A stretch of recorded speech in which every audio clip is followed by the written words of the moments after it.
What if Ace never died? No wait, let me go bigger than that. What if the three brothers, Monkey D. Luffy, Portgas D. Ace, and Sabo never separated in the first place? What if instead of going their own ways, training in silence, suffering alone, and reuniting only when the world was already on fire, they just stayed together? What if they formed a crew, their own crew? Because here's the thing the original timeline gets wrong, and I say this with full respect to Oda, the man who made me cry over a fictional fireman dying. The three most dangerous people from Goa Kingdom were kept apart by circumstance, by tragedy, by the kind of luck that makes you want to throw your controller at the wall. But what if luck went the other way? 3 cups raised, 1 oath sworn, 1 crew born. This is the story of the Flaming Straw Hat Pirates. It all starts where you'd expect. Mountains of Dawn Island. 3 kids drinking sake they had no business touching, swearing they'd be brothers forever. The plan was straightforward enough. They'd form a crew, take turns being captain, and since Luffy was the youngest, and honestly because Ace and Sabo both understood that handing Luffy the wheel on day 1 was basically a disaster waiting to happen, they agreed to wait until he turned 17 for his shot at leading. Solid plan. They're very mature. Adorable that they thought it would stay clean. Out in the Goa forest, they trained every single day. Ace turned out to be a natural, picked up hockey early, started thinking about fights before they even started. Sabo got terrifyingly good with his pipe, moved like you wouldn't hear him coming until it was already over. And Luffy just sort of fell into things, broke through them by accident, somehow came out the other side stronger every time. It worked for him. Don't ask why, it just did. When Ace and Sabo hit 17, they finally left. Dadan built the boat, and she absolutely was not emotional about it. Her eyes were just watering, repeatedly, for a long time. Nobody's allowed to bring it up. Ace took the first captaincy, and the crew started filling out fast. Deuce joined and wrote everything down. Skull came aboard and didn't miss. Mihal cooked like every dish was one bad decision away from catching fire. Normal crew, totally normal energy.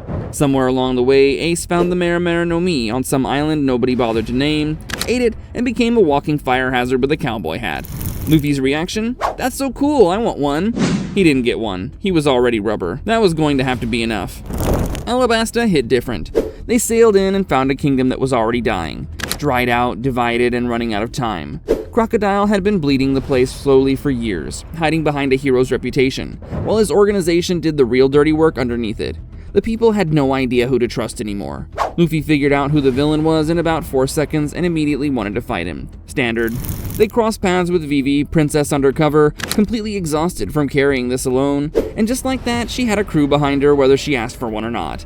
Baroque Works came at them hard. It didn't go well for Baroque Works.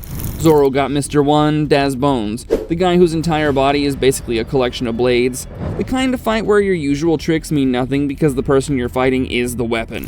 Zoro got pushed further than he probably expected, and somewhere in that pressure, he figured out something he hadn't been able to before. Cut steel, clean through it. The moment clicked. Mr. One's whole identity as a fighter became irrelevant. Sabo handled Mr. 2 the way Sabo handles most things. Quiet, methodically, 3 steps ahead the whole time. No drama, just results. Ace got Mr. 3, a wax guy, against fire. Moving on.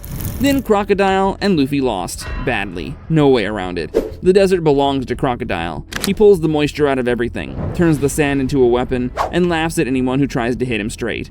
Luffy hit him straight. Luffy hit him fast. And Luffy ended up half buried and barely moving while his brothers dug him out. Ace and Sabo didn't say much. They just got him back up. That's how it works. But Luffy came back.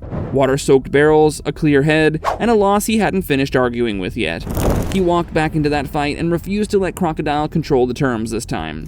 When the sandstorm came, the big one, the one meant to end Luffy, Luffy punched through the middle of it. Bloody knuckles, straight line, no hesitation. The crocodile hit the ground.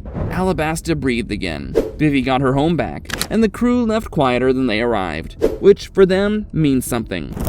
This is where everything gets messy. Sabodi, training arc, wrong place, wrong time. Luffy and Zoro ran straight into Admiral Kizaru. And look, they held their own, but Kizaru moves at the speed of light and doesn't get tired and doesn't negotiate. And even on a good day, that's a horrible matchup. They got taken, dragged to Impel Down, the underwater prison that the world government basically built to be the last place anyone ever ends up. Level 6. Worst people alive for neighbors. Sea stone on their wrists. Luffy spent approximately no time feeling sorry for himself and started introducing himself to everyone around him. Within a day, he had people laughing. Within 2, he had them feeling restless. He hadn't planned anything yet. That's just what he does to a room. When Ace and Sabo found out, the conversation was short. We're going in. Not smart. They knew it wasn't smart. They went anyway. The fleet hit the outside hard while Ace and Sabo went in from underneath, which is honestly the best way to do it. Ace burned through Hannibal without breaking much of a sweat. Sabo took apart Sadi and her guard like it was administrative work. Calm, efficient, done. Then Magellan showed up, and things got harder. Poison fruit. Massive. Basically impossible to touch directly without it costing you something. Ace pushed and the fire helped, but the venom just kept coming. Sabo filled the gaps. Haki reinforced strikes, buying them inches at a time. It was the kind of fight where you're not winning so much as surviving long enough to find an opening. The opening came from inside. Luffy had been talking. Of course he had. And the prisoners on level 6 were ready to move.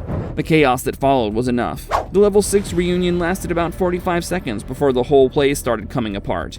Luffy hit everything in front of him. Zoro cut everything to the side. Ace lit the way forward. Sabo already knew the layout.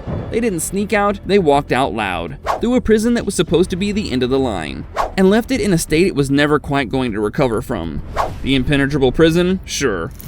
After Impel Down, they split up, but this time it was their choice. Luffy and Zoro went to Rusukaina, 2 years under Rayleigh, retired, still scary, not remotely interested in going easy on anyone. Luffy came back with Conqueror's Haki that could clear a room without breaking stride, Armament Haki that hit like a different weight class entirely, and a Gear 4th that made his original timeline version look like early footage. Zoro got to a place where Vice Admiral started quietly doing the math before committing to a fight. Ace and Sabo stayed in the East Blue and quietly dismantled everything that needed dismantling. Crews that had been running through those islands for years got taken apart one by one. Villages that never had anyone fighting for them suddenly did. Slowly, without making a big thing of it, the reputation shifted. 2 people wanted by the world government somehow becoming the ones locals actually trusted. Strange thing to build, they built it anyway. Then the Marines decided it had gone far enough. Kizaru came himself. Full fleet, vice admirals along the flanks, the whole formation built to send a message. The message didn't land. Ace was turning cannonballs to smoke before they got close. Sabo moved through the ground assault like he'd already seen how it ended. They held longer than they had any right to, and then Luffy and Zoro stepped off the boat from Rusukaina. The moment Luffy's Conqueror's Haki hit the air and half the battalion went down without being touched, Kizaru got quiet. The kind of quiet that means someone is recalculating. Luffy and Ace went straight to Kizaru. Sabo kept cutting off his angles. Zoro walked through Kuzan's ice like it was a minor inconvenience, with the calm of someone who had simply stopped being impressed by admirals. The Marines pulled back. East Blue stayed theirs. They hadn't forgotten Wano. A promise made around a campfire doesn't just disappear, and when they finally arrived, they understood immediately what Yamato had been holding on to all that time. The country was suffocating. Kaido had been parked on top of it for years, wearing everyone down until hope started feeling like something other people had. Villages running out of food, samurai who had fought themselves hollow, a whole nation that had quietly learned to stop expecting things to get better. They found the Red Scabbards still pushing, Yamato still standing, and from day one, the Flaming Straw Hat Pirates made life considerably harder for everyone on Kaido's payroll. Zoro took king, winged, relentless, built like a natural disaster and used to being the most dangerous thing in the sky over Wano. But Zoro had come through Usukaina, walked out of Impel Down, stood in the rain at Thriller Bark, and taken on everything Luffy couldn't carry, without a word, without flinching. King was a monster right up until Zoro decided that wasn't going to be a problem anymore. Ace and Yamato went to Kaido together. Fire meeting ice, neither of them backing off, pushing the man who'd broken entire armies harder than he'd expected to be pushed. For Kaido, that's nothing. Then Luffy arrived. Then Gear 5th happened. Joy and destruction, and something that looked almost like the world was playing along with him. Reality bends slightly at the edges. Luffy fought the way he always fights, like there's nowhere else he'd rather be. The finishing blow had everything in it. Kaido went down hard. Wano exhaled.